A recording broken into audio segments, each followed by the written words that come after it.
सरस्वती देवे गौरवाणी प्रचारिणे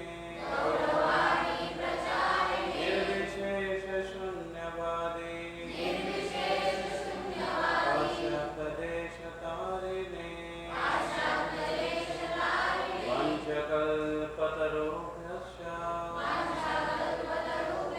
कृपासिन्धुभ्य एव च पतितानां पावनेभ्यो वैष्णवेभ्यो नमो नमः।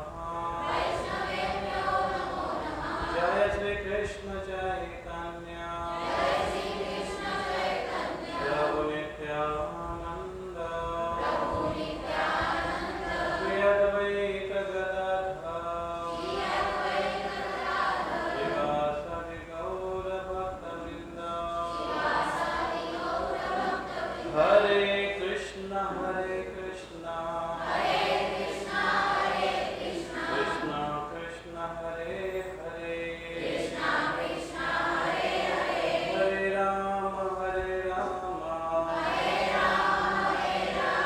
राम राम हरे हरे। मुखं करोति वाचालं पङ्गुं लङ्घयते गिरिं यत्कृपातमहं वन्दे श्रीगुरुदीनतारिणम्।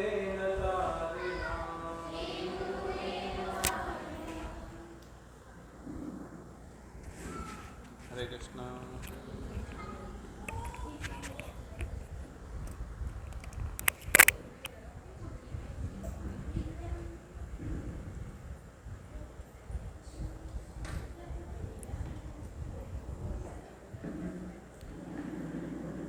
हरे कृष्ण।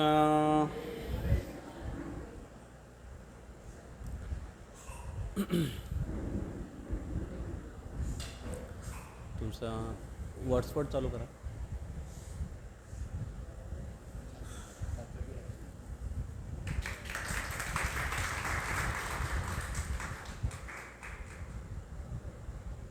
आज बरोबर केला।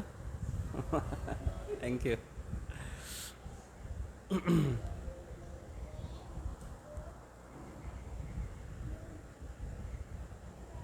नेट चालू केला। नेट चालू केला।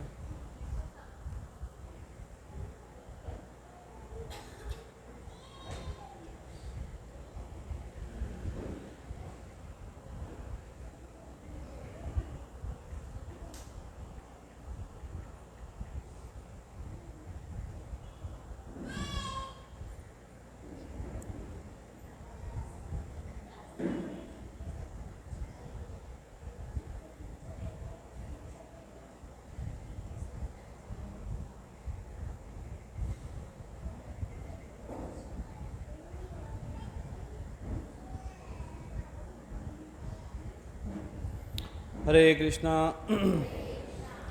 आपण चर्चा करतोय वृत्रासुर उपाख्यान श्रीमद भागवतमच्या 6व्या स्कंदामध्ये याचं वर्णन येतं आहे आणि मागच्या 2 सेशनमध्ये आपण चर्चा केली ऑलरेडी।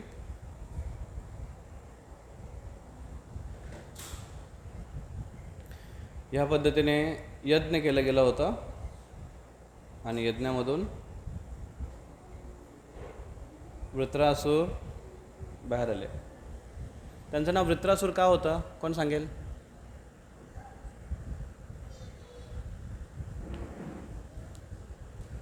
मागच्या वेळेस सांगितलं होतं। मागच्या वेळेस सांगितलं होतं।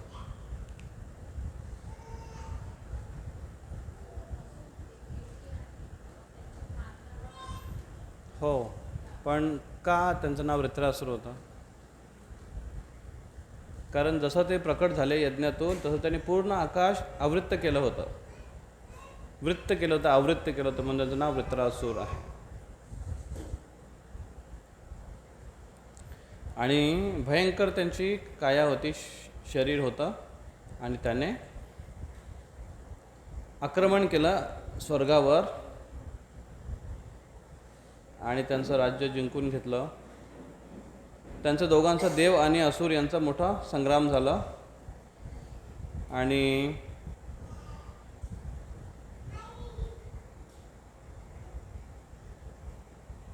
इथे तुम्हाला थोडं दिसेल,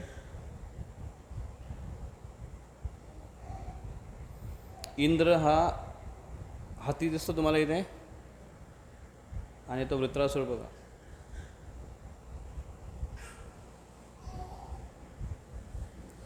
एवढे त्यांचे भयंकर शरीर होतं. आणि असे एका फुकेने उडू शकत होते. त्याच्या एका हातामध्ये बघा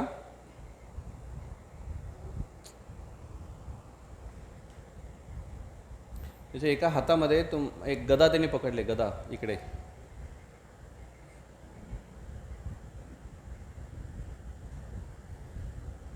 आणि एका हातामध्ये त्याने त्रिशूल पकडलं. ती गदा जी आहे ती गदा अशी हातबोटात पकडले त्याने, जे इंद्राचा मोठी प्रभावशाली त्याचं एक अस्त्र होतं, शस्त्र होतं त्याचं. तर आपण इथपर्यंत चर्चा केली की त्यांना शाप मिळाला वृत्रासुरला, आणि वृत्रासुर असुर झाला. आणि शाप मिळाल्यानंतर पण त्याची मनोभावना कशी होती, त्यांनी कशा पद्धतीने ते स्वीकार केला. त्याने स्वीकार केलं की ही भगवंताची इच्छा आहे म्हणून मी याला स्वीकार करतो, आणि माझे दुर्दैव आहेत किंवा माझे मागचे कर्म माझे चांगले नाहीत, वाईट कर्म होते म्हणून मला हे फळ म्हणून मी याला स्वीकार करतो, आणि भगवंतांचं माझ्यासाठी काहीतरी पुढचं भविष्याचं एक प्लॅनिंग असेल हे म्हणून मी त्याला स्वीकार करतो. तर जेव्हा एका भक्तांच्या जीवनामध्ये अशा घटना जेव्हा येतात, दुःखद घटना येतात किंवा असंभाव्य जेव्हा घटना घडतात, तेव्हा भक्त अशा पद्धतीने विचार करतो की हे माझ्या पूर्वकर्मानुसारच मला हे फळ भोगावे लागत आहेत, त्याच्यामुळे मी याला स्वीकार करतो. दुसरं कारण तो हा विचार करतोय की हे असं व्हावं कदाचित भगवंताची इच्छा असेल. भगवंताची इच्छा कशामुळे असू शकते हे आपल्याला माहिती नाही आहे, पण भगवंताची इच्छा आहे म्हणून ह्या गोष्टी घडतात, कारण भगवंताची इच्छेच्या व्यतिरिक्त एक पण गोष्ट घडत नाही. तिसरा हा विचार करतो मनुष्य किंवा भक्त असा विचार करतो की हे याच्यातून माझ्यासाठी काहीतरी योग चांगलं असेल म्हणून भगवंतांनी हे माझ्यासोबत अशा गोष्टी घडवून घेतल्या. अशा पद्धतीने तो एखादा भक्त विचार करतो आणि त्याला कठीण परिस्थितीला फेस करणं सोपं जातं. असा विचार करणं का गरजेचं आहे, ह्या 3 प्रकारचे आपण जे चर्चा केली. असं जर विचार केल्याने काय फायदा आहे,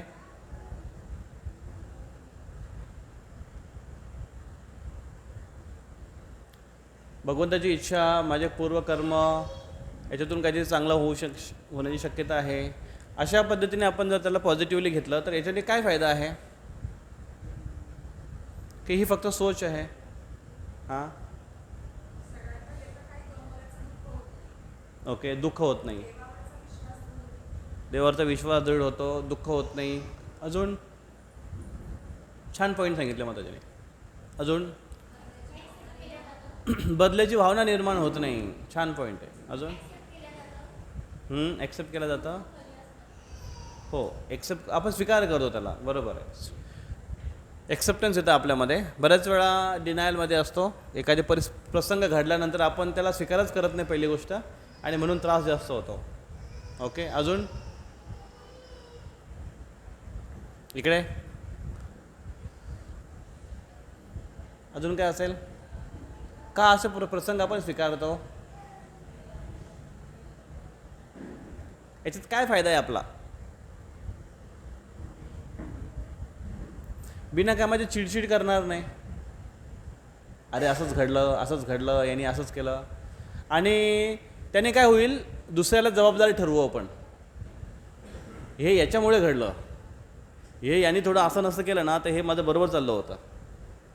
बऱ्याच वेळा ब्लेम दुसऱ्याला करतो की नाही आपण, आपल्या कर्माचं जबाबदार आपण दुसऱ्याला ठरवतो. कर्म एनिवेज येणार आहेत आपल्या जीवनामध्ये, फक्त ते कर्म त्यासाठी माध्यम कोण ना कोणतरी असणारच आहे. आज आपण याला दोष देतो की याच्यामुळे घडलं, उद्या तो नसेल ती थर्ड पर्सनला दोषी किंवा तो व्यक्ती माध्यम ठरेल. पण ज्या आपल्या जीवनात येणार आहेत गोष्टी त्या येणारच आहेत, ते आपले कर्म आणि आपलं संचित आहे. मग त्याला जबाबदार नातेवाईक असेल, शेजारी असेल, किंवा आपला घरचाच कोणतरी असेल. मग एखादा भक्त ह्या पद्धतीने एक्सेप्ट करतो की माझ्या पूर्वकर्मामुळे घडलं, माझ्या जीवनामध्ये या गोष्टी घडत आहेत. तो अजून असा विचार करतोय की भगवंतांची इच्छा असेल असं घडलं. तो विचार करतोय की माझ्यासाठी काहीतरी योग्य असेल. चौथा, तो असा विचार करतोय की हे माझ्या शुद्धीकरणासाठी भगवंतांनी घडून घेतलं माझ्याकडून, याच्यात माझं शुद्धीकरण आहे आणि याच्यातून मी शुद्ध होऊन माझे कर्म मी जाळून टाकतोय. अशा पद्धतीने तो विचार करतो. तर म्हणून वृत्रासूरने त्याला स्वीकार केलं आणि नारद मुनी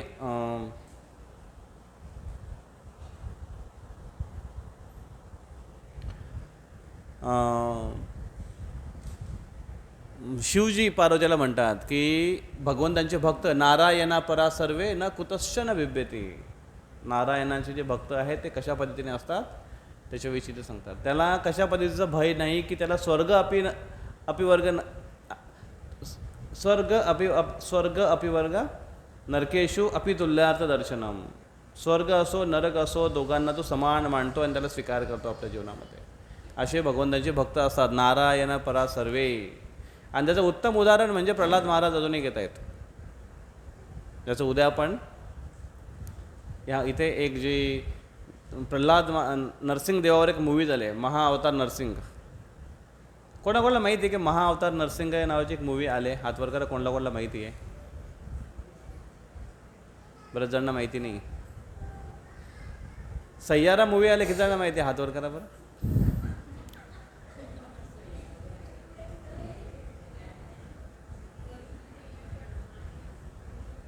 गौरांगचा हातवर आहे सगळ्यात अगोदर. बघितलं पण असेल त्याने. तर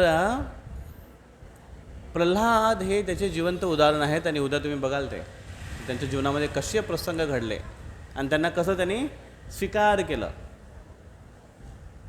भगवंतांची इच्छा म्हणून. आणि भगवंतांनी त्यांना त्यातून बाहेर पडण्यासाठी मदतसुद्धा केली.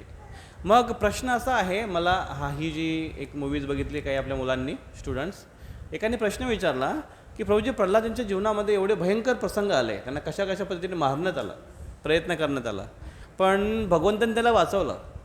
पण असे बरेचसे भक्त ज्यांच्या जीवनामध्ये असे प्रसंग आले आणि ते सुद्धा भगवंताची शुद्ध भक्ती करत होते, त्यांना भगवंतांनी का नाही वाचवलं?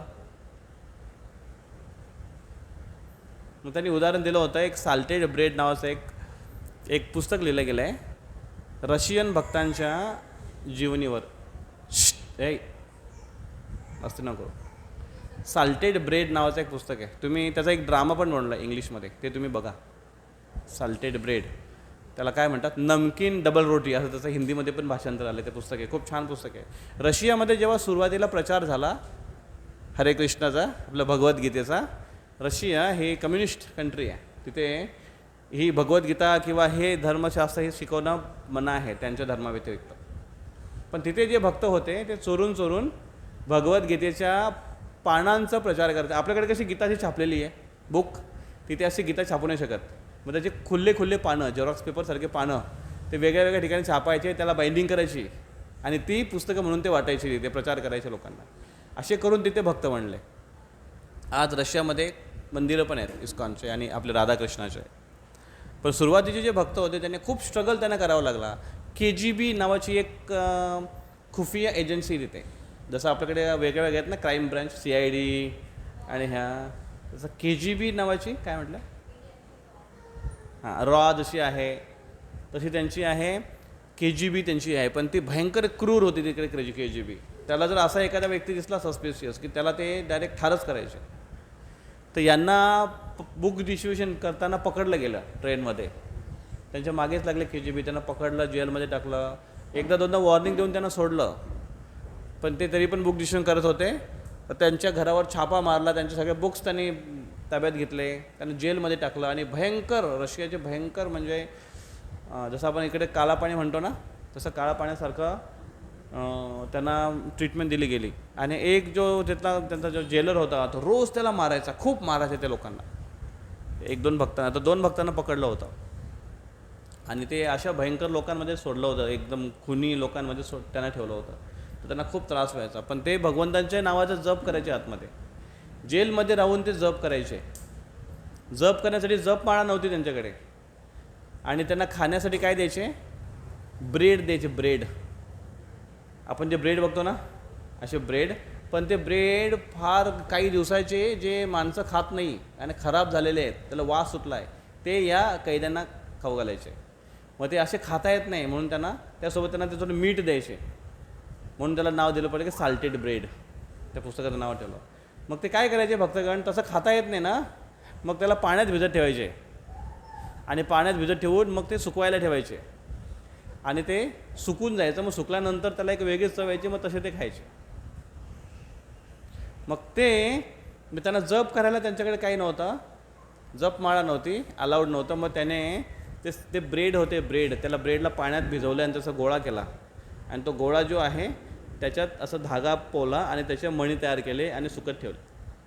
आणि ते ब्रेडचे असे मणी तयार झाले आणि त्या मण्याने जप करायचे. त्या माळ्यावर जप करायचे 108 मण्याचा.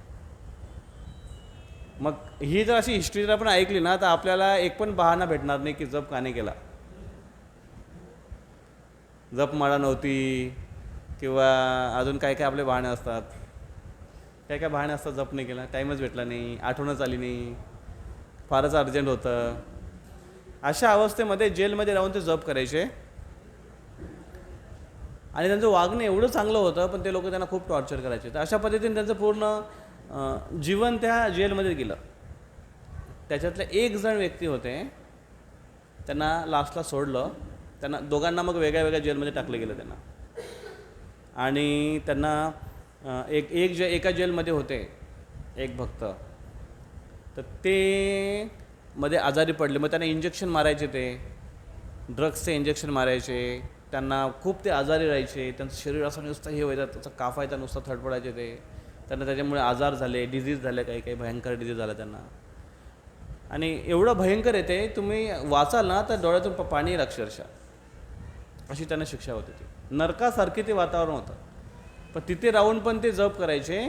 आणि त्यांना कळलं की इकडे आता हळूहळू प्रचार होतोय इस्कॉनचा आणि हरे कृष्णा संस्थेचा. आणि तिकडचे लोकल लोक भक्त बनले. आणि ते लोक आता सरकारला मागणी करतायत की याला अधिकृत संप्रदाय म्हणून घोषित करा, असे त्यांच्यावर दबाव टाकतायत. आणि असं करून मग ते झालं अधिकृत. आणि मग एका भक्ताची सुटका झाली. मग ते सुटले गेले.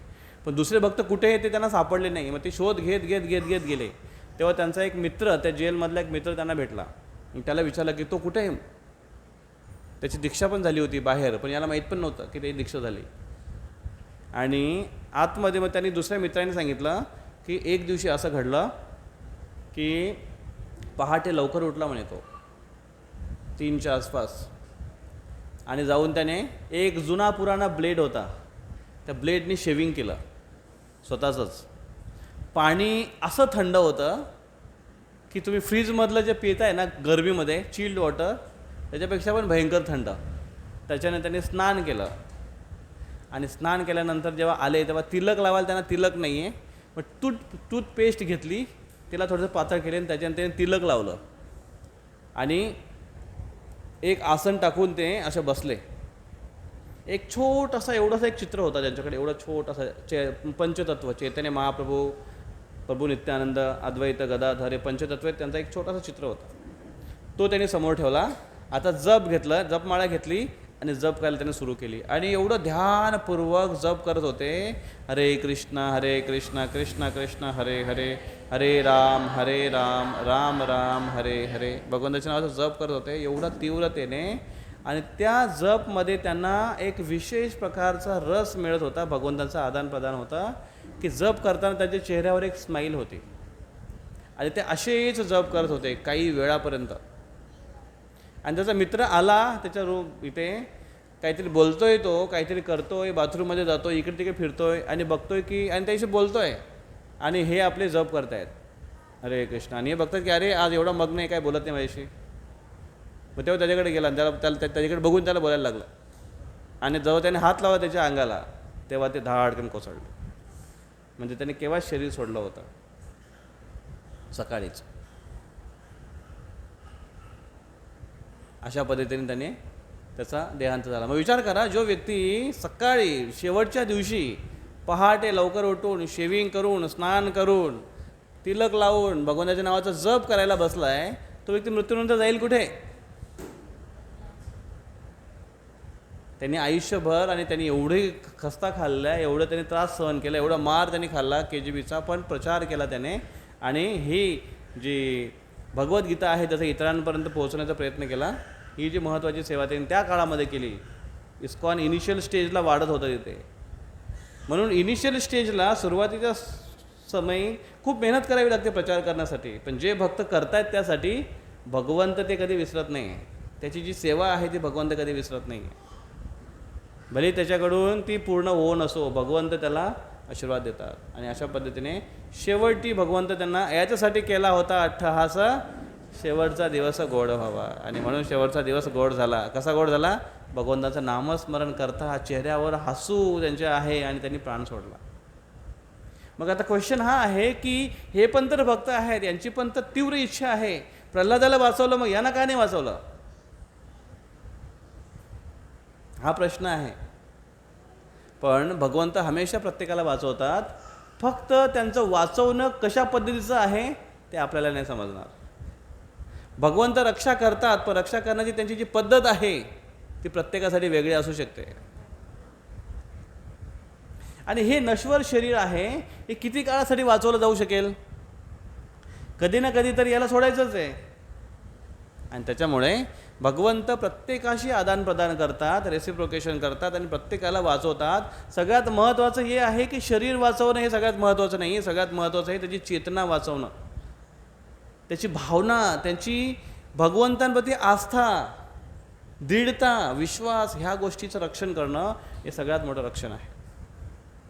आणि हे भगवंतांनी त्या भक्तांसोबत केलं की एवढ्या कठीण परिस्थितीमध्ये राहूनसुद्धा, जेलमध्ये राहूनसुद्धा, एवढा मार खाऊनसुद्धा, तपस्या सहन करूनसुद्धा त्यांची भगवंतांप्रती जी श्रद्धा आहे ती ढळली नाही कधी. आज त्यांच्या नावावर त्यांचं नाव त्या पुस्तक त्याच्यावर एक ड्रामा पण बनला आहे मुंबईचा. एक इंग्लिशमध्ये येतो ड्रामा, त्याला भाषांतर केलं असेल कदाचित, बघून घ्या तुम्ही यूट्यूबवर टाका. ते salted bread drama, ISKCON Chowpatty, तुम्हाला मिळेल ते. त्याचे बुक्स पण आहेत, खूप छान. त्यांचं ती आता ज्यांनी आज रशियामध्ये प्रचाराची नीव ठेवली, एक फाउंडेशन केला, ते आज अजरामर झाले पूर्ण हिस्ट्रीसाठी. जेव्हा पण रशियाच्या प्रचाराची गोष्ट जेव्हा केली जाईल तेव्हा त्यांचं नाव पहिल्यांदा येईल, आहे की नाही? तर तशाच पद्धतीने जेव्हा पण कुठे सुरुवात होते तिथे ते इनिशियल जे भक्त आहेत, ज्यांनी खूप मेहनत केलेली आहे, जसं आता इस्कॉन हा आज वाढला आहे भारतामध्ये तर कितीतरी ठिकाणी प्रसार झाला त्याचा पूर्ण भारतभरामध्ये. आणि भारतातलेच भक्त आज पुढे देश विदेशामध्ये जाऊन प्रचार करत आहेत. पण भारतात प्रचार होण्याच्या अगोदर जेव्हा तो अमेरिकेत झाला तेव्हा तिकडच्या लोकांनी जो मदत केली, हिप्पीज जे होते, ते केस वाढून जे फिरायचे, ड्रग्स वगैरे घ्यायचे, त्यांना प्रचार करून त्यांनी लाईफस्टाईल पूर्ण चेंज केली. ते पूर्ण चांगले भक्त बनले. आणि त्यांनी जो प्रचारासाठी मदत केली आणि देशाविदेशात फिरून प्रभुपादांना मदत केली, त्यांची हिस्ट्री आज इस्कॉनसाठी परमनंट राहिली. पण खूप महत्त्वाचं आहे हे की आपण काय करतोय आणि किती जिद्दीने आणि किती मेहनतीने आपण प्रयत्न करतोय. भगवंत त्याला नोटीस करतात आणि मग भगवंत त्याला प्रोटेक्शन देतात. मग ते प्रोटेक्शन प्रल्हादासारखं असेल किंवा ते प्रोटेक्शन ते साल्टेड ब्रेडच्या भक्तांसारखं असेल किंवा ते प्रोटेक्शन जामनेरच्या भक्तांसारखं असेल. त्यांची भक्ती सुरक्षित ठेवण्यासाठी भगवंत त्यांना सुरक्षा देतात. इथे चित्रकेतू महाराजांनी ते स्वीकार केलं आणि ते असुर बनण्यास तयार झाले. आणि अशा पद्धतीने आता पुढचा जन्म त्यांचा असुर झाला. त्वष्टा यांनी जे त्यांचे पिता, त्यांनी यज्ञ केला आणि यज्ञातून भयंकर असुर प्रकट झाले आणि इंद्रासमोर आले आणि इंद्रासमोर तयार झाले युद्ध करायला. त्यांना बघून देवता घाबरलेले सैरावायला पळू लागले. त्यांना बघून इंद्राने त्याच्यावर प्रहार केला, गदेचा वार केला. त्यांनी गदा अशी आपल्या 2 बोटात पकडली, तिकडच्या साईडचं बघा तुम्ही, 2 बोटात पकडली खालचं, आणि तीच गदा पकडून त्या हातीवर त्यांनी फेकली. ऐरावत हाती आहे तो, साधारण हाती नाही आहे, शक्तिशाली हाती आहे. तो हाती काही फूट दूर मागे सरला, एवढी जी शक्तिशाली ती गदा आहे. आणि इंद्र म्हणतो की इंद्राकडे वज्र अस्त्र होता. हा वज्र अस्त्र याच्याबद्दल आपण थोडी चर्चा करूया की मग त्यावेळेस काय झालं, सगळे हे पळून गेले, सूर लोक पळून गेले, देवतागण पळून गेले, भगवान विष्णूंकडे आले आणि म्हणायला लागले की आम्ही काय करू भगवान, एवढा मोठा असुर आला आहे. आणि त्यावेळेस ते म्हटले की तुम्हाला एक अस्त्र तयार करावं लागेल आणि त्यासाठी दधीची नावाचे एक ऋषी आहेत, त्यांची हाडं पाहिजेत. म्हणजे भक्तांची हाडं पण उपयोगाला येतात.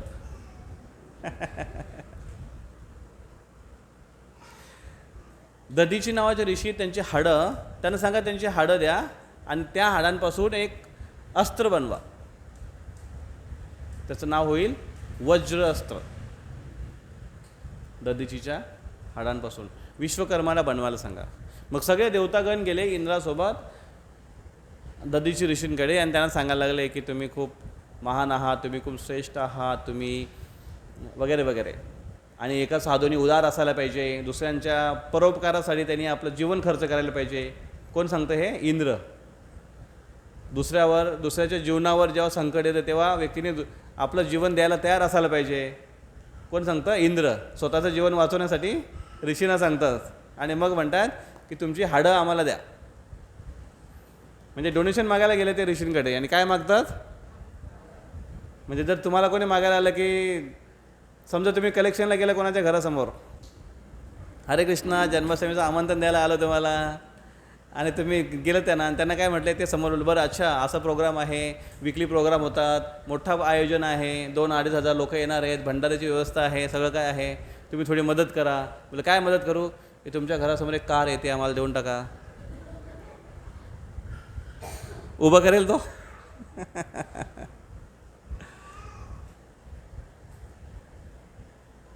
तुम्ही दानी आहात, तुम्ही आम्हाला काय द्या?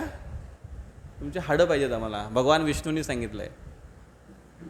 मग तेव्हा त्याने दधीची ऋषींनी सुरुवातीला मना केली मुद्दाम हे सांगण्यासाठी की स्वतःचं शरीर एका व्यक्तीला किती प्रिय असतं आणि किती प्रिय त्याला असावं. का? कारण शरीर हे साधन आहे.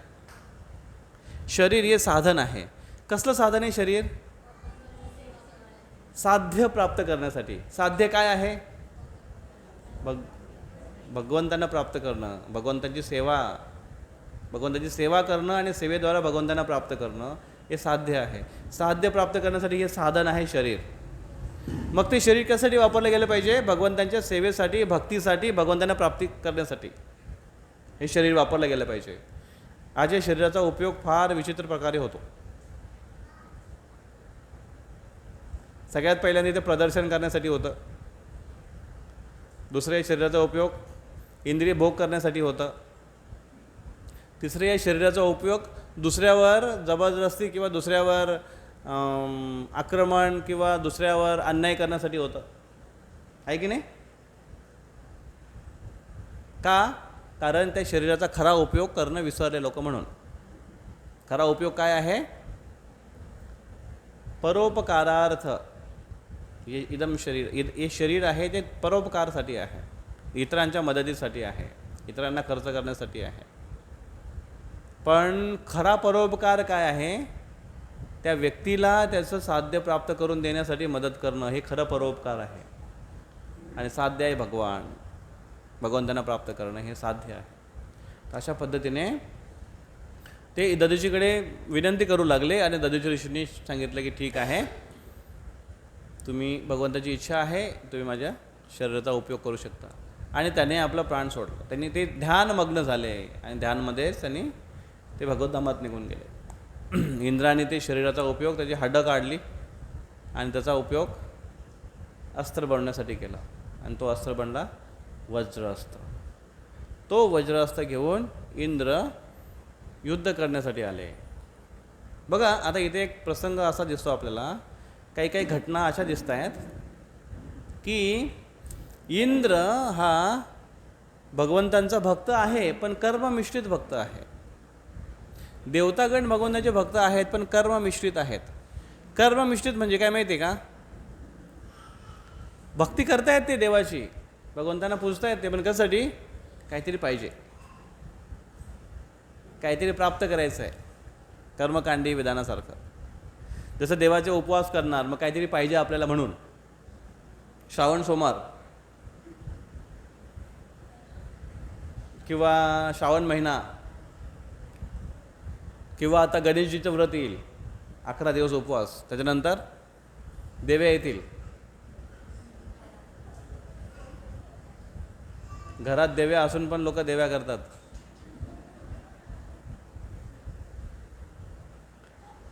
तर हे कशासाठी? काहीतरी प्राप्त करण्यासाठी. तसेच देवतागणसुद्धा भगवंतांची आराधना करतात. कशासाठी? त्यांना काहीतरी पाहिजे असतं. काय पाहिजे असतं? आमचं पोझिशन त्याला व्यवस्थित राहू दे, सुरक्षित ठेवा. असं लोक आक्रमण करतात कधी कधी, आणि आम्हाला स्वर्गाचा भोग करू द्या, ही त्यांची भावना असते. पण शुद्ध भक्त, दधीची हे भगवंताची शुद्ध भक्त आहेत. एक कर्ममिश्रित भक्त आहे, शुद्ध भक्त नाही आहे. त्याला मदत करण्यासाठी एक शुद्ध भक्त आहे, त्याचं मरण भगवंतांना मान्य आहे.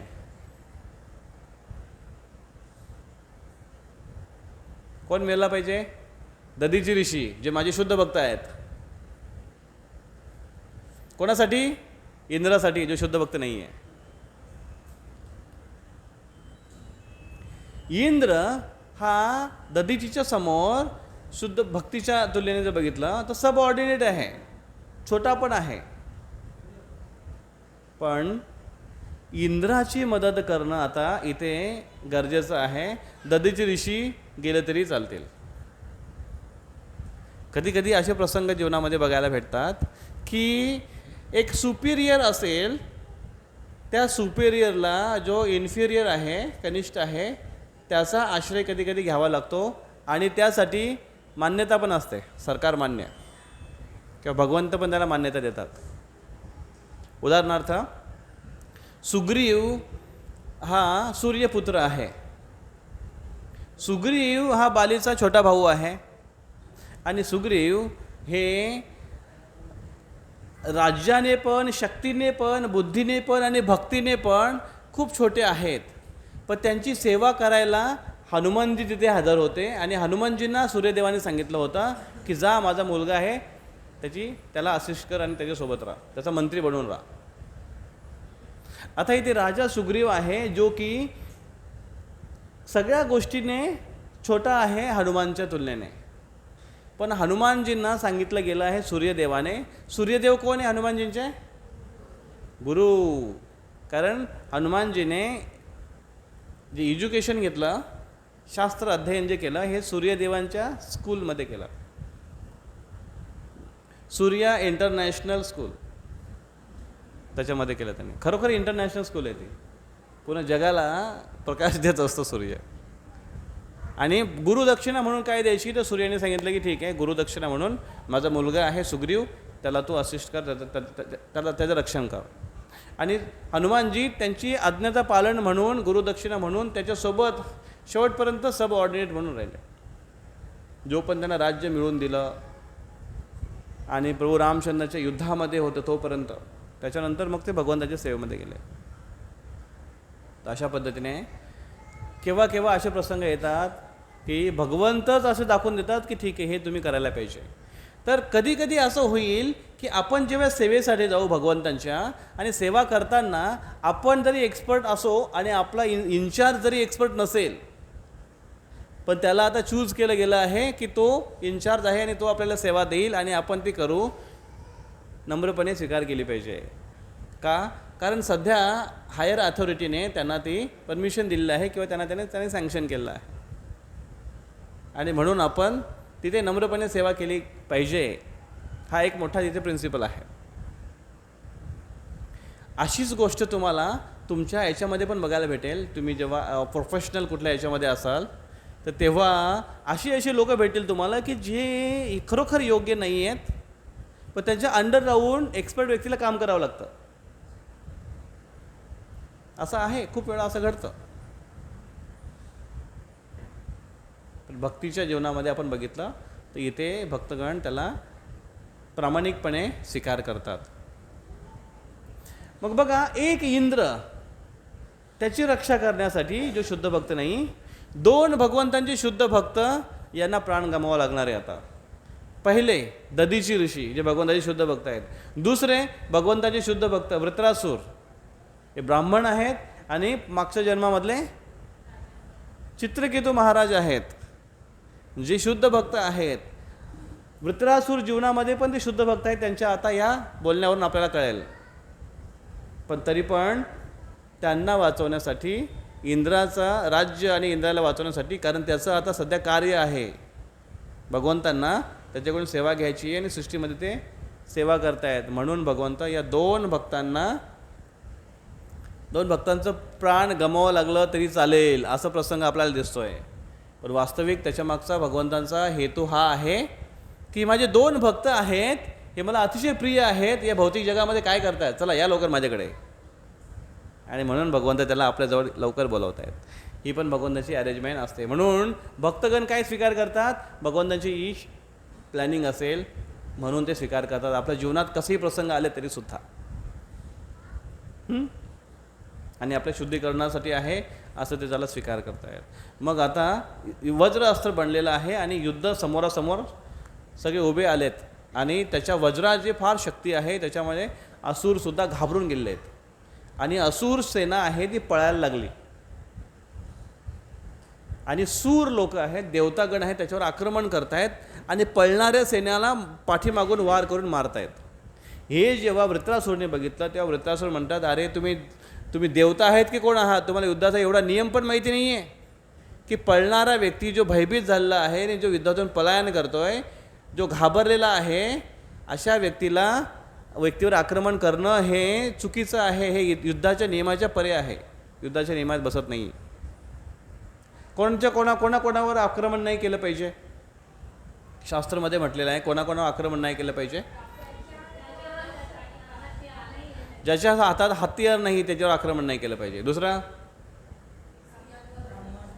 जो खूप युद्धाच्या बाबतीत जो घाबरलेला आहे त्याच्यावर आक्रमण नाही केलं पाहिजे. जो शरण आलेला आहे त्याच्यावर आक्रमण नाही केलं पाहिजे.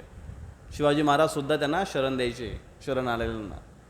युद्धाचा नियम आहे. आणि कोणाचे रक्षण केलं गेलं पाहिजे, ब्राह्मण, स्त्रिया, बालक, वृद्ध आणि नाही च्या व्यतिरिक्त, युद्धाच्या व्यतिरिक्त मॅड पागल एखादा असतो त्याला पण नाही मारलं पाहिजे, कारण तो सेन्समध्ये नाही आहे. रक्षण कोणाचं केलं पाहिजे, हां, गाय, ब्राह्मण, स्त्री, बालक आणि वृद्ध यांचे रक्षण केलं गेलं पाहिजे, यांच्यावर आक्रमण नाही केलं गेलं पाहिजे असं शास्त्र सांगतं. आणि हे वृत्रासूर आठवण करून देतात, वृत्रासूर राक्षस आहे आठवण करून देतात देवतांना आठवण करून देतात की हे तुम्ही चुकीचं करताय, असं तुम्ही नाही केलं पाहिजे. त्यांना ते ओरडताय. आणि वृत्रासूर आपल्या सेनांना, असुर सेनांना म्हणतात, अरे भगोड्यासारखे काय पळताय तुम्ही, क्षत्रियाचं कार्य युद्ध करणं आणि क्षत्रियाला युद्ध केल्याने, युद्ध करून त्याला हमेशा त्याचा लाभच होतोय. कसं लाभ होतो, जर तो जिंकला तर त्याला राज्य मिळतं, जर तो युद्धामध्ये वीरगती प्राप्त केली तर त्याला स्वर्ग प्राप्त होतं, त्याला उच्च ध्येय प्राप्त होतं, उच्च ग्रह त्याला प्राप्त होतं. त्याच्यामुळे दोन्ही पद्धतीने त्याचा लाभच आहे. पळू नका, पण युद्धातून जर तुम्ही पळून गेले आणि मेले तर तुमचा धिक्कार केला जाईल या जन्मामध्ये पण आणि वरची गतीसुद्धा. इहलोकी परलोकी दुई है नाश, दोन्ही प्रकारचे नाश होणार आहे. या जन्मामध्ये पण तुम्हाला धिक्कार केला जाईल आणि मेल्यानंतर तुम्हाला वरची गती मिळणार सुद्धा नाही, का तुम्ही युद्धातून पळाले. ही त्यांना ते शिकवण देत आहेत. वृत्रासूर असुर आहे पण शिकवण देत आहेत यांना. यांना शिक्षा दिल्यानंतर इंद्राला ते एनकरेज करतायत युद्ध करण्यासाठी. इंद्र, तू घाबरू नकोस, आक्रमण कर माझ्यावर, आणि माझं कर्तव्य आहे की मी पण तुला फाईट बॅक करेन, मी पण तुला आक्रमण करेन आणि तुला ठार करेन, करण्याचा मी प्रयत्न करेन. हालाकी ते शक्य नाही, पण माझं मी कर्तव्य करणार आहे. आणि मला हे माहिती आहे की मी या युद्धात मरणार आहे, पण मेल्यानंतर मी मात्र जाईन भगवद्धामात आणि तू मात्र राहशील स्वर्गामध्येच इंद्रिय भोग करत. म्हणून माझं फ्युचर ब्राईट आहे. म्हणून युद्ध कर, तुला विजय हे ते नक्की आहे का? कारण भगवान विष्णूंनी सांगितलंय. इंद्र म्हटला की मी भक्त आहे, हा असुर आहे, मी देव आहे, मी हा असुर आहे. मला विष्णूंनी सांगितलंय की हा युद्धामध्ये मारला जाईल वज्रास्त्राने. माझा विश्वास किती आहे विष्णूच्या शब्दावर आणि याचा विश्वास किती विष्णूच्या शब्दावर, आणि हा मला एनकरेज करतोय की तू युद्ध कर. म्हणून ही जी स्टोरी आहे ही जेव्हा बाकी पुराणांमध्ये याचं जेव्हा वर्णन येतं, वृत्रासूर वध, तिथे इंद्र हा हिरो मानला गेला आहे, कारण इंद्राने हिरोईक फाईट केली आणि वृत्रासूरचा वध केला. पण ती स्टोरी जेव्हा भागवतमध्ये येते तेव्हा भागवतमचा पर्स्पेक्टिव्ह वेगळा आहे, दृष्टिकोन वेगळा आहे. हे दर्शवतोय की वृत्रासूर कसा महान वैष्णव आहे आणि या युद्धामध्ये वृत्रासूर हिरो आहे, इंद्र नाही. का?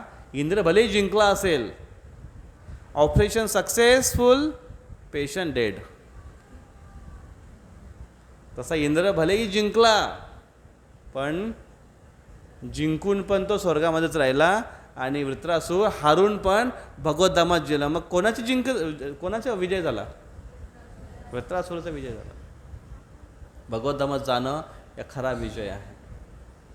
आणि मग त्याला जेव्हा काउन्सिलिंग केली इंद्राला, आणि इंद्र तयार झाला युद्ध करायला, आणि मग वज्राने जेव्हा तो प्रहार करायला लागला वृत्रासूरवर, आणि तेव्हा वृत्रासूर भगवंतांना प्रार्थना करतायत.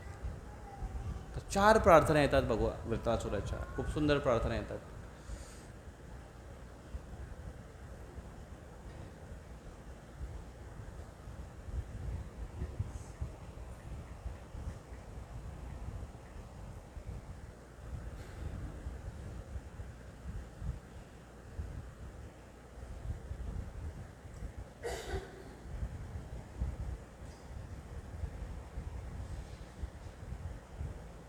दिसतं का सर्वांना? खूप फेमस श्लोक आहेत ते. 6 स्कंद 11 अध्याय 24, 25, 26, 27 हे 4 श्लोक फार पॉवरफुल श्लोक आहेत. वृत्रासूर प्रार्थना करतायत. आपण पण त्यांचे श्लोक, त्यांची प्रार्थना आता इथे उजळणी करू, दोहरावू इथे. अहम हरे तव पादैकमूला दासानुदासो भवितास्मि भूयः मनः स्मरेतात् सुरपतेर्गुणांस्ते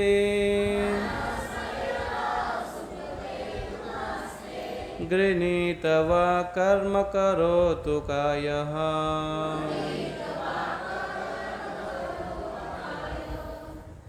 अहम हरे तव पादैकमूल दासानुदासो भवितास्मि भूयः.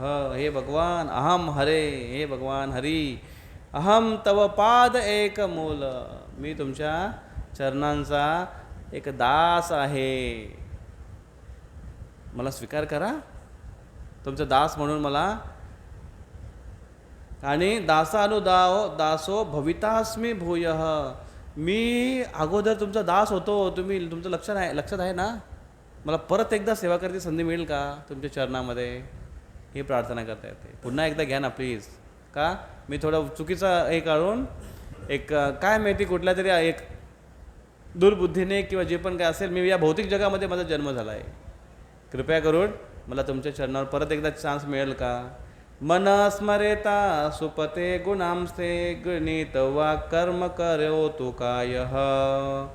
आणि मला तुमची सेवा करण्याची एक थोडीशी संधी मिळेल का पुन्हा एकदा? बघा काय म्हणतात. Oh my lord, oh supreme personality of Godhead, will I again be able to be a servant of your eternal servants who find shelter only at your lotus feet. तुमच्या भक्तांच्या, तुमच्या सेवकांच्या सेवक बनण्याची मला पुन्हा एकदा संधी मिळेल काय? असे ते त्यांना प्रार्थना करतायत, जे तुमच्या चरणाचा हमेशा आश्रय घेत आहेत. O lord of my life, May I again become their servant, so that my mind may always think of your transcendental attributes.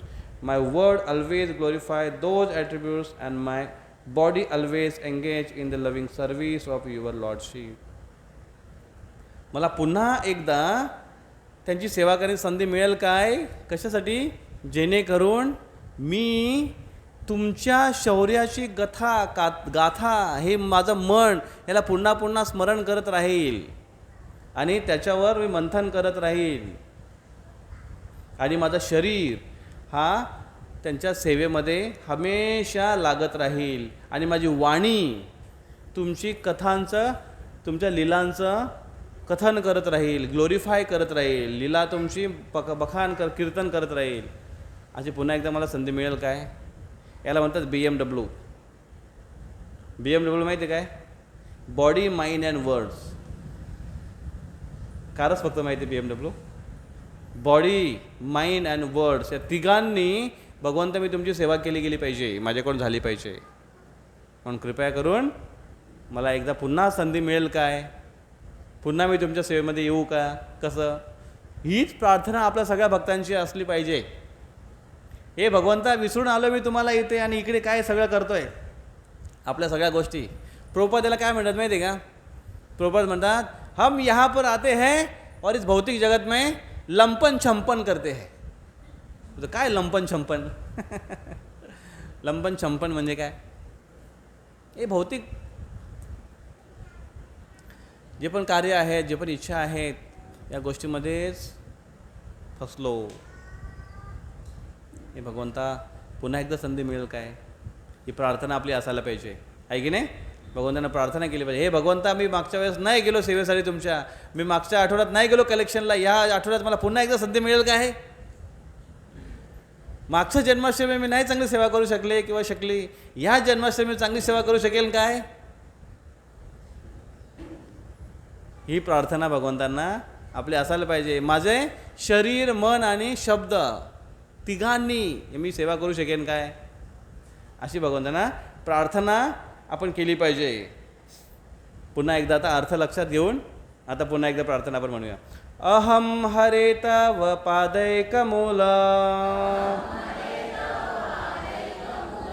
दासानुदासो भवितास्मि भूयः मन स्मरेता सुपते गुणांस्ते गृणीत वा कर्म करोतु कायः.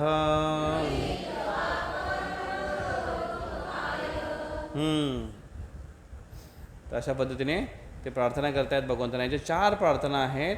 हे भागवतमचा पूर्ण भागवतमचं रहस्य याच्यात समजून दिलं आहे. दुसरी प्रार्थना आपण गाऊया. न नाकपृष्ठम न च पारमेष्ठ्यम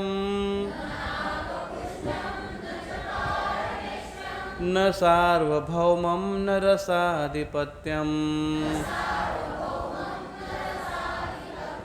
न योग सिद्धिं पुनर्भवं वा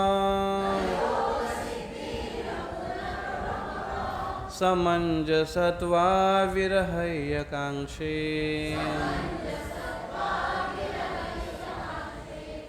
न नाकपृष्ठम न च पारमेष्ठ्यम न सार्वभौमम न रसाधिपत्यम. म्हणतायत ते मला काय नकोय, मला हे नकोय, हे नकोय, हे नकोय. चैतन्य महाप्रभू म्हणतात ना, न धनम न जनम न सुंदरीम कविताम वा जगदीश कामये मम जन्मनी जन्मनीश्वरे भवतात भक्तीर अहैतुकितोई. मला जन्मजन्मी तुमची भक्तीच पाहिजे भगवंत. काय नकोय मला? मला नकोय न धनम, धन नकोय, न जनम, मला जन पण नकोय. म्हणजे जनांमध्ये जी राहण्याची जन, मला जे माझा परिवार, माझा समाज. न धनम न जनम न कविताम, कविता नको. म्हणजे कुठली कविता? कविता म्हणजे काय? प्रसिद्धी. मला प्रसिद्धी पण नको आहे. मला माझ्या स्टेटसला किती लाईक केले पाहिजेत किंवा माझे किती फॉलोअर्स असले पाहिजेत हे पण नको आहे. न कविताम आणि न सुंदरीम, मला सुंदरी पण नको आणि सुंदर पण नको. सुंदरी पण नको आणि सुंदरा पण नको. याची मला कामना नाही आहे, याची मी इच्छा धरत नाही आहे. मला काय पाहिजे? मग जन्मनी जन्मनी ईश्वरे भवतात भक्तीर अहेतुकी. अहेतुकी भक्ती तुमची मला पाहिजे. तशी इथे हे म्हणतात चित्रकेतू महाराज, न नाकपृष्ठम न च पारमेष्ट्यम न सार्वभौमम न रसाधिपत्यम. बघा, न नाकपृष्ठम न च पारमेष्ट्यम. मला स्वर्ग नको आहे. O my lord, source of all opportunities. तुम्ही सगळं काय देणार आहेत भगवंत. I do not desire to enjoy Dhruvaloka, the heavenly planets और the planets where lord Brahma resides. वरच्या लोकांची मला इच्छा नाही आहे. कुठले कुठले लोक आहेत? ब्रह्मलोक सगळ्यात श्रेष्ठ लोक आहे. स्वर्गलोक आनंदाचं स्थान आहे. आणि अजून सगळ्यात श्रेष्ठ आहे ध्रुवलोक. ते पण नको आहे मला भगवंत. मला हे सगळे लोक नको आहेत. एन्जॉय करायचं नाही मला. काय पाहिजे मग?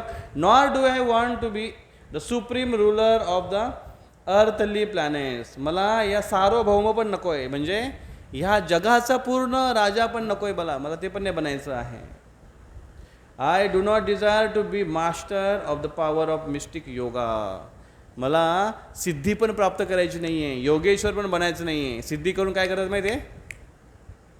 भस्म काढणार, सोनं काढणार, दुसऱ्याचं नशीब ओळखणार, दुसऱ्याचा चेहरा वाचणार, दुसऱ्यांचे हात बघणार. मला हे पण नको आहे. अजून काय सिद्धीमध्ये काय काय करू शकतात? सिद्धीमध्ये एका व्यक्तीला चांगलं करू शकतो. सिद्धीमध्ये आजार कोणाचा ठीक करू शकतो. सिद्धीमध्ये लहानात लहान होऊ शकतो, मोठ्यात मोठा होऊ शकतो, गायब होऊ शकतो, खूप जड होऊ शकतो. इथे बसल्या बसल्या असा हात लांब करून अमेरिकेतल्या जंगलातल्या झाडावरचा ॲपल तोडून आणू शकतो. अशी पण मला सिद्धी नको आहे. किंवा जी सगळ्यात मोठी जी सिद्धी असते, ज्या सिद्धीने एक नवीन ग्रह तयार करू शकतो एखादा व्यक्ती. जसं विश्वामित्राने ग्रह तयार केला होता, स्वर्गलोक नवीन तयार केला होता. माहिती आहे ना, मागच्या स्टोरी सांगितली. ती पण मला सिद्धी नको आहे भगवंता. सिद्धीसाठी लोक काय काय करतायत. भक्तीमध्ये आल्यानंतर काही काही लोक तुम्हाला विचारतील, काय महाराज किंवा काय प्रभूजी माताजी काय आली प्रचिती, आली थोडी प्रचिती, देवाची प्रचिती आली का, थोडं काय तुम्हाला समजायला लागलं का. लोकांची अपेक्षा असते असं काही चमत्कार वगैरे तुम्हाला काय समजायला लागलं का, दिसलं का देव दिसला का.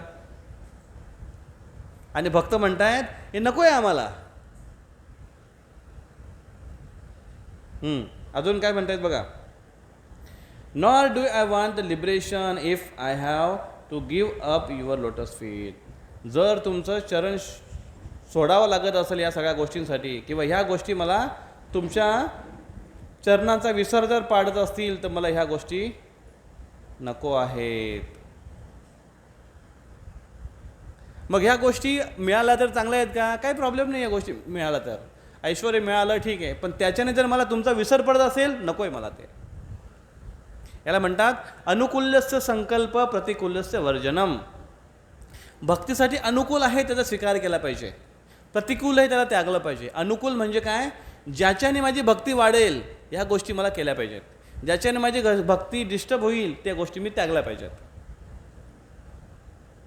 मग ती चांगली गोष्ट कुठली आहे? जसं आता मूवीज बघायला गेलं सैराट सय्यारा, आणि आपली चेतना जर खराब झाली आणि आपल्या मनामध्ये दुसरेच काहीतरी विचार चालू आहेत, त्या गोष्टी नाही केल्या पाहिजेत. पण तीच जर मूवी बघायची आहे आणि ती जर नरसिंह देवाची आहे आणि प्रल्हादाचं डिवोशन भक्ती जर आपल्याला प्रेरित करत असेल, भक्तीमध्ये केलं पाहिजे. भक्तीसाठी जे योग्य आहे ते मला माझ्या हातून झालं पाहिजे भगवंत. जर मी सत्संगामध्ये येऊन मला जर भक्तीचं स्मरण होत असेल, माझी भक्ती जर वृद्धिंगत होत असेल, तर कृपया करून ते होऊ द्या माझ्याकडून. नसेल नको. त्याला म्हणतात पूर्णपणे शरणागती. भगवंतांना ते या अशा पद्धतीने प्रार्थना करतायत. ही प्रार्थना का अशी प्रार्थना भक्त करतात माहिती आहे? एक भौतिक जगामध्ये या भौतिक मायेद्वारे जे आकर्षण आहे त्याच्याने मोहित होण्याची खूप संभावना असते, आणि भक्तीतून खाली पडण्याची फार चान्सेस असतात. म्हणून भक्त अलर्ट राहतात. म्हणतात भगवंतांना, भगवंत मला हे नको आहे, हे नको आहे, हे नको आहे. काय पाहिजे? तुमचे चरण कमल फक्त पाहिजेत. अशी ते प्रार्थना करतायत. पुन्हा एकदा म्हणायचं, भगवंत मला हे नको आहे, जो पण सगळा काय आहे पैसा बिसा तुम्ही दिला आहे तर घेऊन जा. नाही ना, असू द्या, दिलाय तुम्ही, चांगली गोष्ट आहे. आम्ही भगवंताच्या सेवेमध्ये लावू, जन्माष्टमीसाठी लावू, चांगला उत्सव करण्यासाठी लावू आणि चांगला प्रचार करण्यासाठी वापरू. जी पण माझी पोझिशन असेल समाजामध्ये, मी कोणतरी प्रतिष्ठित व्यक्ती असेल, मी कोणतरी वकील असेल, मी कोणतरी कोणीतरी व्यक्ती असेल, कार्यकर्ता असेल, माझे काहीतरी माझ्या अंडर काहीतरी लोक आहेत, ही मला पोझिशन असेल, ठीक आहे, मी कशासाठी वापरेन? तुमच्या सेवेसाठी, तुमच्या प्रचारासाठी वापरेन, तुमचं स्थान प्रस्थापित करण्यासाठी मी वापरेन.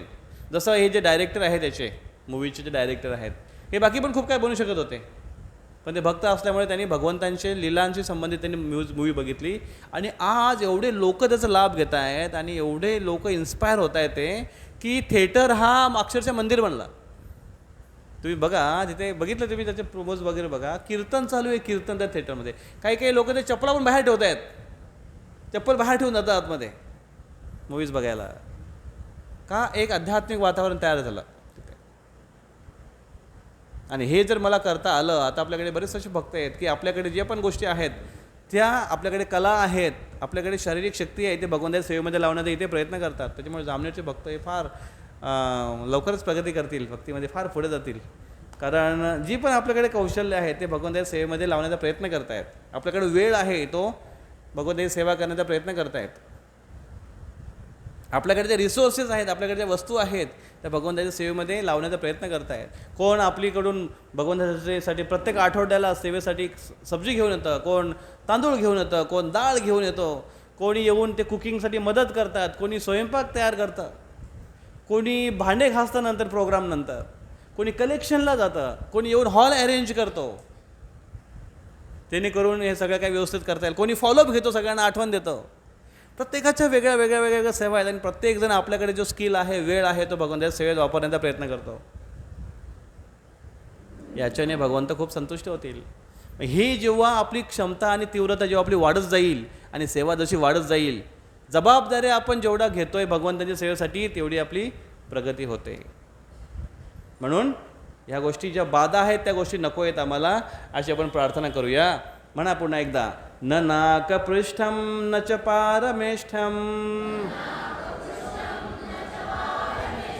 न सार्वभौमं न रसाधिपत्यं न योगसिद्धिरपुनर्भवं वा समंजसत्वा विरहय्यकांक्षे.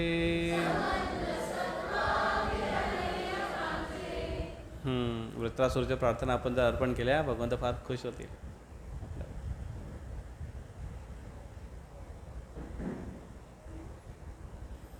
पुढच्या 2 प्रार्थना आहेत, या फक्त आपण वाचू, याच्यावर पुन्हा केव्हा चर्चा करू, कारण वेळ झालाय थोडासा. सगळ्यांनी म्हणा, अजात पक्षा इव मातरम खगाः स्तन्यं यथा वत्सतरा क्षुधार्थाः प्रियं प्रियेव व्युषितं विषण्णा मनोरविंदाक्ष दिदृक्षते त्वाम.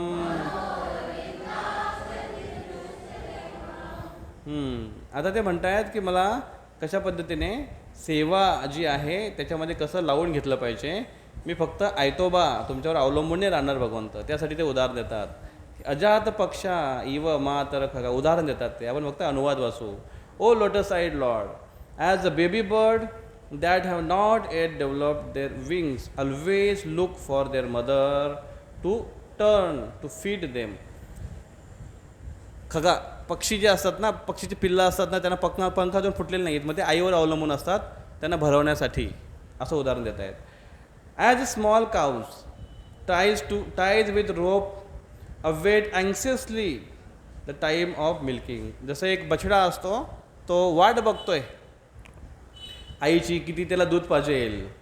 when they will be allowed to drink the milk of their mothers, or as the morose wife whose husband is away from home always long for him to return and satisfied her in all respect. I always aim for the opportunity to render direct service unto you.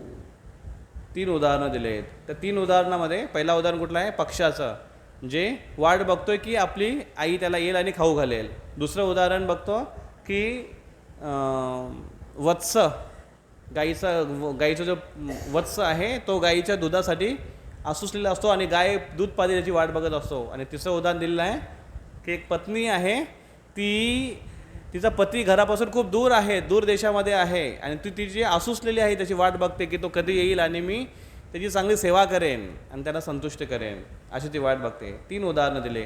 तर भगवंत अशाच पद्धतीने मी तुमची कधी सेवा करेन आणि मला अशी कधी संधी मिळेल की डायरेक्ट मी तुमची सेवा करू शकेल, अशी आता ते प्रार्थना करतात भगवंताच्या सेवेसाठी. भक्ती म्हणजे सेवा महत्त्वाची आहे. पहिल्या उदाहरणामध्ये पक्षाचं उदाहरण आहे, तो हेल्पलेस आहे, अवलंबून आहे, पण त्याच्यामध्ये सेवा नाही आहे. दुसऱ्या ह्याच्यामध्ये उदाहरणामध्ये वत्स आहे, तो हेल्पलेस आहे, आईवर अवलंबून आहे, पण त्याचे प्रयत्न आहेत की नाही, तो दूध पिण्यासाठी प्रयत्न करतो आहे.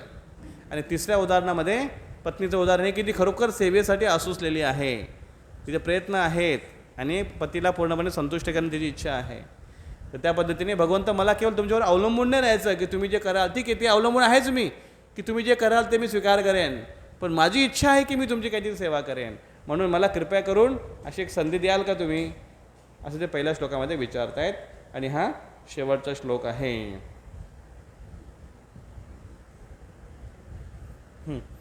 ममोत्तम श्लोक जनेषु सख्यम संसार चक्रे भमतः स्वकर्मभिः त्वन्माययात्मात्मजदाहृगेः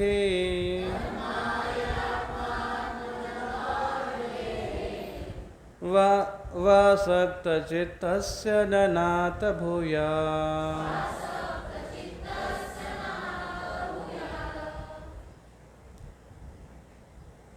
अनुवाद वाचू फक्त. ओ my Lord, my master, I am wandering throughout this material world as the result of my furtive activities. Therefore, I simply seek friendships in the association of your pious and enlightened devotees. My attachment to my body's wife, children, and home is continuing by the spell of your external energy, but I wish to be attached to them no longer. Let my mind, my consciousness, and everything I have be attached only to you. भगवंतांना प्रार्थना करतात की हे भगवंता, मी या भौतिक जगामध्ये भ्रमण करतोय, मायेच्या चपेटमध्ये आकर्षित होऊन मी भौतिक जगामध्ये आहे, पण मी तुमच्या भक्तांच्या संघामध्ये राहून सेवा करू इच्छितो, तुमची सेवा करू इच्छितो, मला हा वरदान द्या. आणि माय अटॅचमेंट टू माय बॉडी, माझी आकर्षण, आसक्ती, माझं शरीर, माझी पत्नी, माझी मुलं आणि घर, हे सातत्याने चालत आहे. कशामुळे? मायेच्या शक्तीमुळे. पण ह्या आसक्तीतून मी मुक्त होऊ इच्छितो आणि तुमची सेवा करू इच्छितो, माझं मन हमेशा तुमच्यावर लागो, अशा पद्धतीने ते प्रार्थना करतायत. ही प्रार्थना परत एकदा म्हणूया आपण, जेणेकरून बाकी जगाची आसक्ती कमी होईल आणि भगवंतांमध्ये आसक्ती लागायला पाहिजे का भगवंताची आसक्ती? मग सर्वांनी म्हणा ही प्रार्थना पुन्हा एकदा. ममोत्तम श्लोक जनेषु सख्यम संसार चक्रे भ्रमतः स्वकर्मभिः त्वन्माययात्मात्मजदाहृगेः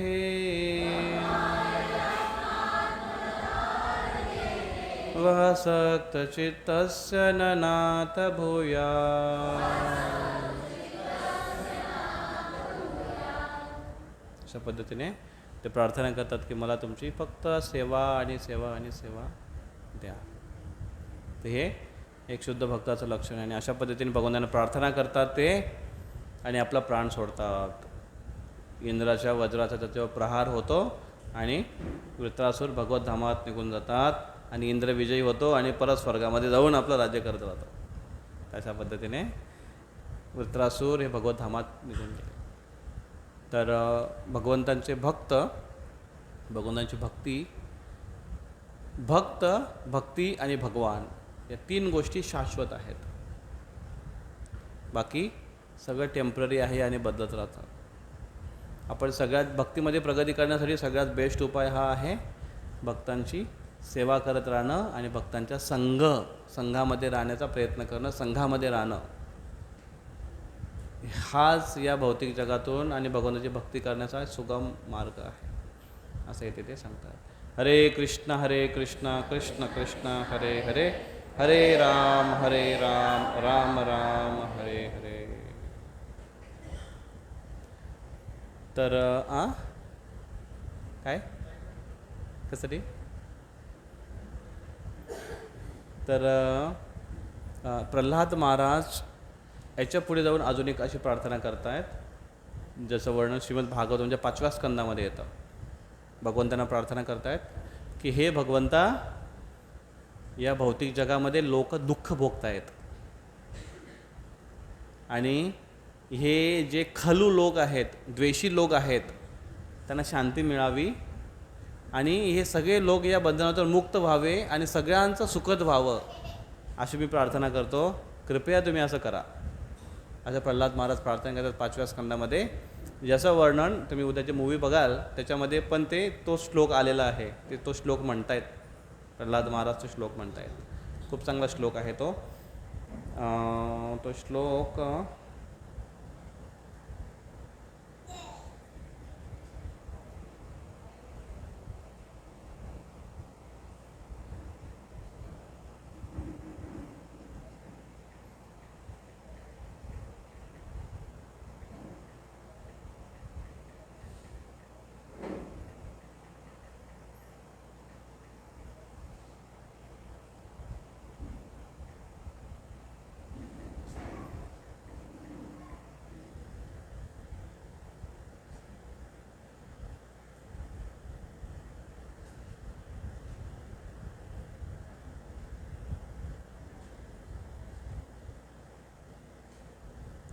जर मिळाला तर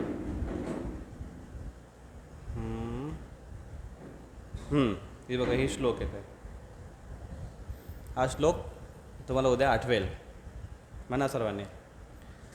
स्वस्त्यस्तु विश्वस्य खला प्रसीदताम्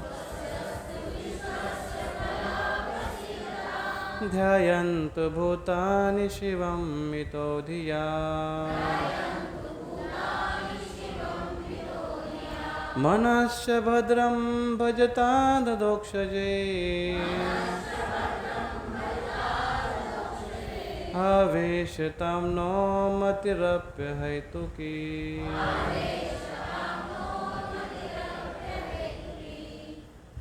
तो स्पीकर लावा,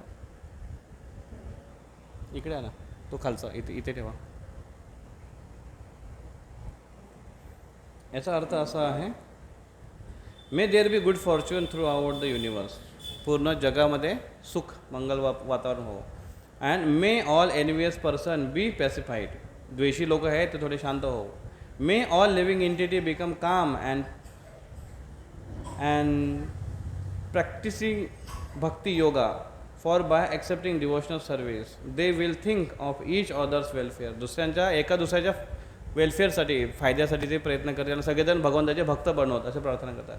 there for let us all engage in the service of supreme transcendental lord Shri Krishna and always remain absorb in thought of him. हमेशा भगवंताच्या चिंतनेमध्ये राहू द्या, भगवंताच्या चिंतनामध्ये राहू द्या, ते भगवंताचे भक्त बनवू द्या, जेणेकरून तो एक दुसऱ्याच्या लाभाचा विचार करतील म्हणून त्यांनी भक्त बनावं आणि त्यांची खलू लोक आहे त्यांचा द्वेष निघून जावं आणि ते शांत व्हावे आणि पूर्ण जग हे चांगल्या पद्धतीने व्हावं. स्वस्ती अस्तु विश्वस्य. स्वस्ती म्हणजे ऑस्पिशियस. स्वस्ती अस्तु विश्वस्य, पूर्ण विश्व स्वस्ती हो, अशी ते प्रार्थना करतात प्रल्हाद महाराज. याला चालू करा ना.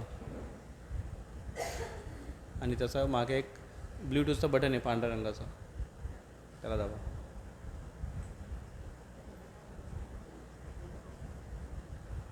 ब्लूटूथचा एक पांढरा रंग.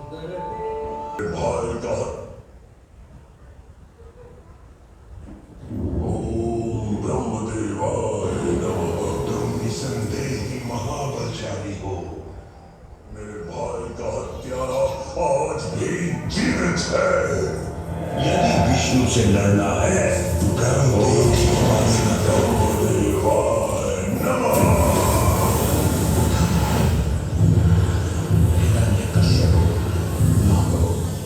क्या मांगना चाहते हो? सब कुछ. ब्रह्मदेव, मुझे वरदान दीजिए कि आपकी रचना से जन्मे इस सृष्टि में किसी भी जीव से मेरा वध न हो. न मैं दिन में मरूं और न रात में. न घर के भीतर हूँ और न घर के बाहर. न अस्त्र से न शस्त्र से न सजीव से न निर्जीव से.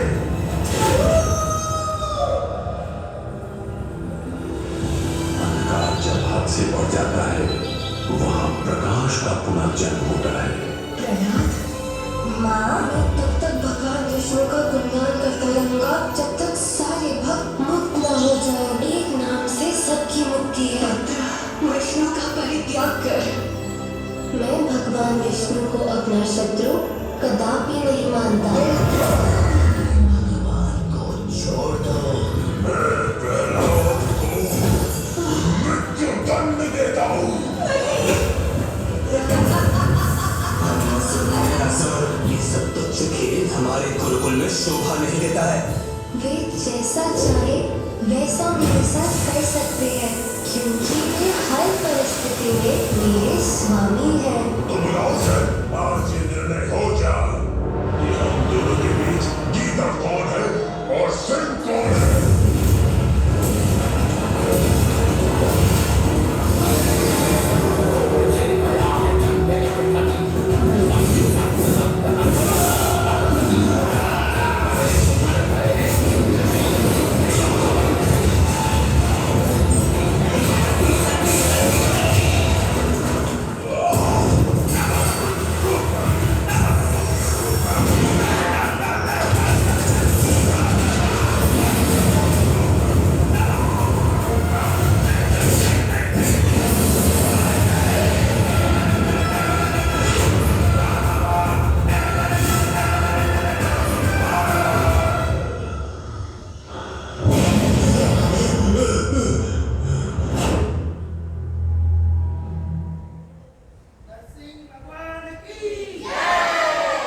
नित्यानंद श्री अद्वैत गदाधर शिवासदि गौर भक्तवृंद. हरे कृष्ण कृष्ण कृष्ण हरे हरे, हरे राम राम राम हरे हरे.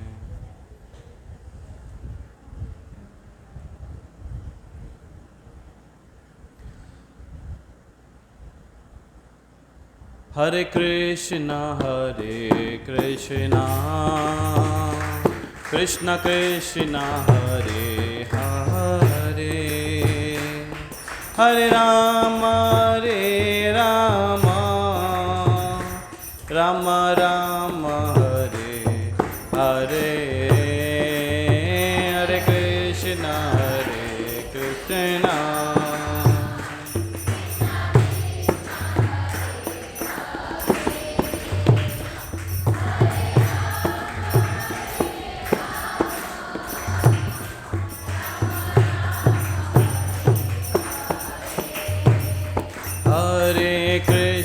हरे कृष्ण कृष्ण कृष्ण हरे हरे, हरे राम राम राम हरे हरे, हरे कृष्ण.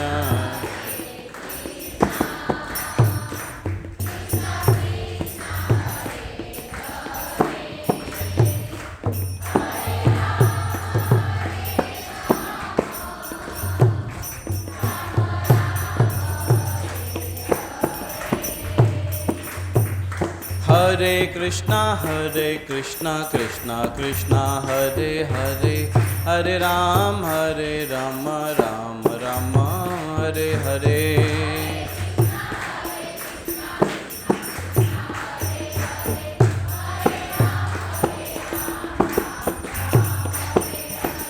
हरे कृष्णा कृष्णा कृष्णा हरे हरे, हरे राम राम राम हरे हरे।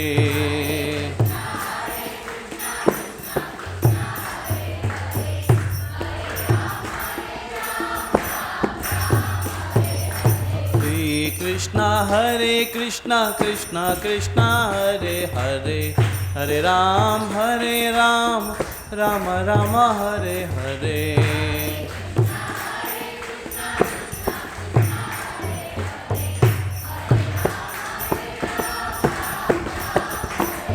हरे कृष्णा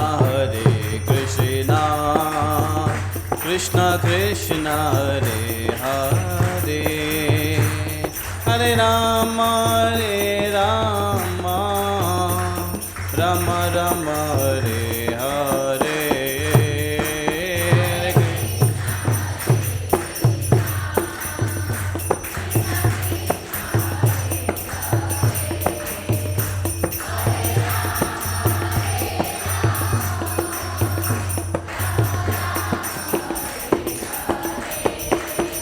हरे कृष्णा कृष्णा कृष्णा हरे हरे, हरे राम राम राम हरे हरे।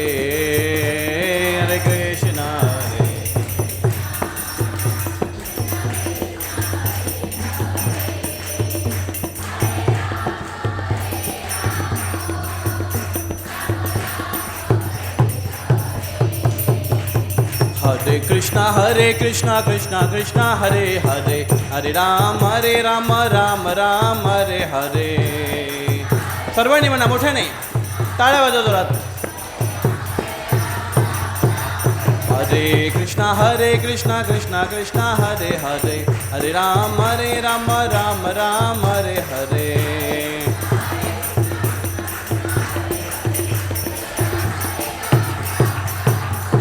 हरे कृष्णा कृष्णा कृष्णा हरे हरे, हरे राम राम राम हरे हरे।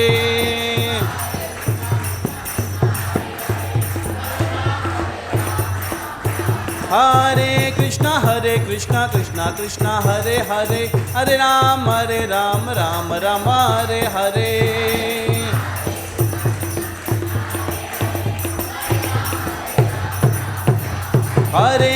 हरे कृष्णा कृष्णा कृष्णा हरे हरे, हरे राम राम राम हरे हरे।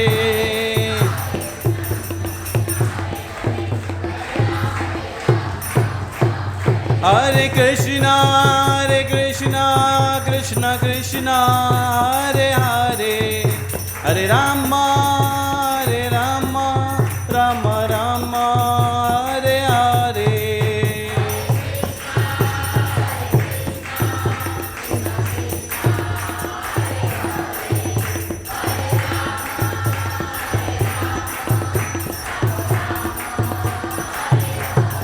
जय राधा मुरलीधर राधा मुरलीधर राधे राधे।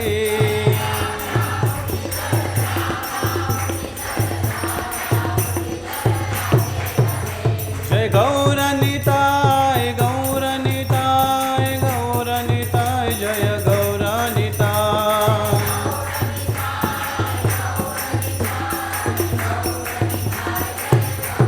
प्रभुपाद प्रभुपाद प्रभुपाद प्रभुपाद।